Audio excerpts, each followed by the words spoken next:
来这件咧是这个台北捷运的邦桥站，顶个月初3发生一件攻击的事件，一个女乘客无张无弛，互一个查甫的甲攻击头壳。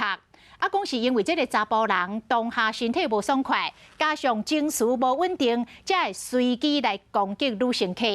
原警接到报案赶到现场，这个查甫人也是真激动，佮一直来叫警察，最后奉用伤害罪来移送。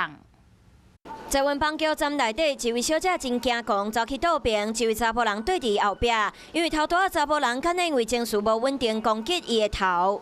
就在这里，板桥捷运站的加值机前，一名男子突然情绪不稳，出手呢就揍了跟他擦肩而过的女子头部。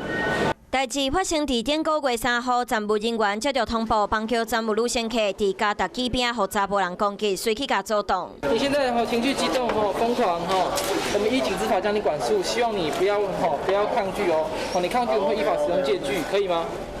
可以了，可以了你冷，我再跟你讲一次你冷静一点你再激动我就上铐涉嫌攻击的查甫人看到员警依然真无冷静，现场搁一直咧骂，互员警走动，上尾也互以伤害罪嫌上班。就这里，对，就这里，帮得了吗？帮不了，能当下做应对。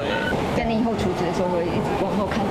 应该不会，我觉得那应该是这是很少会遇到的事情。代志就发生伫人来去的捷运站，无过的女乘客只是和查甫人小闪身，就互攻击。天车民众坐捷运的时，要是要随时注意附近可疑的人事物，才会当伫第一时间做出反应，而且要赶紧通报站务人员，互家己的安全有保障。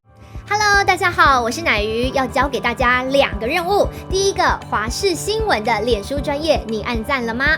还有华视新闻的 YouTube 频道，赶紧订阅起来，还要记得按赞，开启小铃铛哦。